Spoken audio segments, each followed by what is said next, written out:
Music scene isn't that great in Vegas, to be honest. It's like, it really caters to music kind of being a side thought. It's just not as big a deal. Like, there's really no scene to travel. Like, clubs close monthly. You know, you go see a band one week and then it's closed the next week. And so it's really fickle, I guess. I think that's really all we ever wanted out of the music scene in Vegas. We just wanted to be able to play shows. And we kind of knew that wasn't going to happen in Vegas. You know, luckily we were able to figure out a way where we could just tour other places. I was failing high school. I didn't think I was going to pass, and all that hectic stuff was going on. And you know, we trying to pay for rent. We didn't have any money, and I was looking for apartments. I was almost quit the band to like go to cosmetology school, which was some stupid. I don't even know. I'm so glad I didn't. By chance, we put our stuff on the internet and went to one of Pete's blogs and said, "Hey, you know, if you have a chance, check it out." We never thought he would even look at the message, and luckily he did. And they were recording in LA and came down to Vegas to watch us practice 2 songs acoustically. We didn't even have full instruments to play for them. So, like, well, we don't have any gear, so here's a song on an acoustic guitar. And I don't even know why he decided to sign us. It was kind of crazy. I'm still like, why did he sign us? That was a huge gamble, but I'm glad he did. He's been super supportive.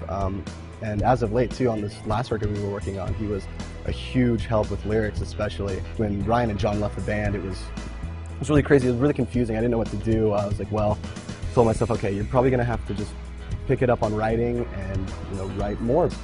Pete really helped in that area, which was really nice of him. He's always been a huge supporter of our band, which has been great, you know, and he's so busy that we hardly ever get to see him, but when we do, it's always, hey man, you know, how are you doing, and can you help us? And he's just like, yeah, what do you guys need? And he's just always willing to help, which is cool.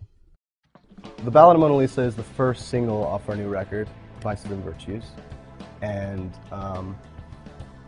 that one was, I think it was important for us. It was a huge key track just because it was the piece of music that it started from was written while it was still the 4 of us, and I had been sitting on an idea for, oh God, it was probably about 3 years, maybe 4 years, and it had just been sitting in my laptop, and I hadn't showed anyone until the split happened. And then we started working with Butch Walker. I showed him that idea, and he said, I think this is really cool if we could, you know, just spend some time working on a verse, and I think we'd have a song. I was like, okay, well, that would be cool. So we literally spent like 3 or 4 hours and just wrote the verse right there in his studio upon meeting him like for 2 hours. It was really crazy, and that, I think, I was really apprehensive to it because I didn't really know him that well. So I was like, well, you know, you know, we're the control freaks. So I'm like, well, I really want this to be my music, and he didn't make that feel weird at all. He's like, no, this is your music, and just kind of let me go.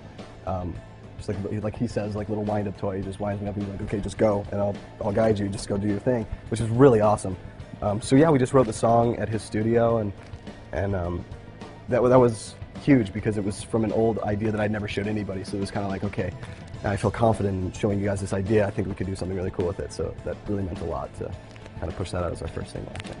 It started just from an idea with, I was just in my room one night and I put a loop of drums on, which is how a lot of things get written. You know, you just put something to keep the beat and then you just play over it.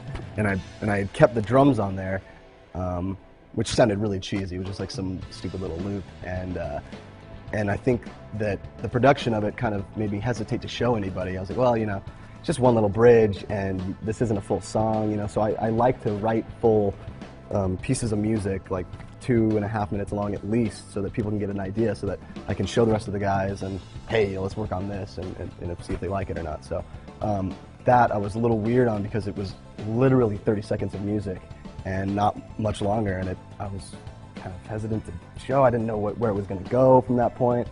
But yeah, it was nothing special, like the first thing that I had, but I think what we turned it into ended up being way better than what I had expected the song to be from the first demos. Our friend Rob Mathis, who produced and wrote strings for this record as well, had always told me from the get-go when we split, just keep showing up, you know, don't get down on yourself, because I tend to a lot of times. So he just said, just keep showing up, keep writing, you'll be fine. And I think that was a huge deal. I had to just let go and say, okay, well, let's work on this then. I'm not going to be scared to show you guys. So stepping out of the shell, I guess, would be what it is.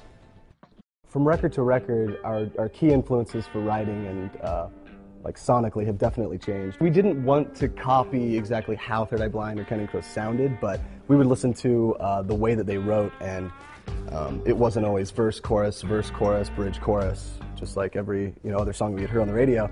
And they would just put weird stuff together and have weird parts for no reason. You didn't really have a name, it wasn't a bridge, it wasn't anything. So we just kind of took those ideas and were like, well, why don't we just throw some weird, creepy accordion in there, and why not? And that was kind of the idea of the first record, just why not? But that changed as well on the second record. I think we, a huge part of the band wanted to kind of go for that Beatlesy vibe.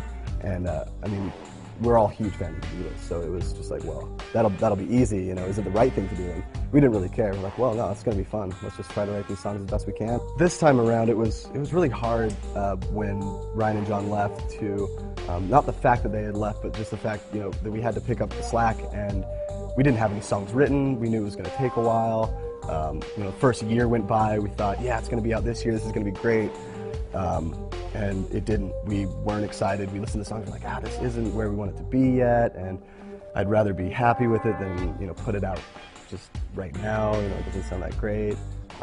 So yeah, the stubbornness kicked in, and we said, well, we're just going to do what we want to do. Let's take another year and write it till we're happy with it. So that was an ongoing process. It was about 2.5 years, and I'm so glad we waited, because I'm really excited for the record now.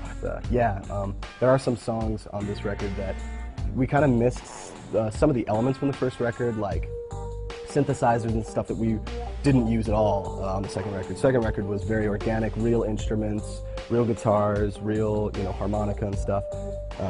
And this one, Spencer and I had bought these synths from a friend of a friend, and we were just infatuated with them. They're like the most amazing synthesizers, and I was learning Logic and everything, and just trying to record stuff.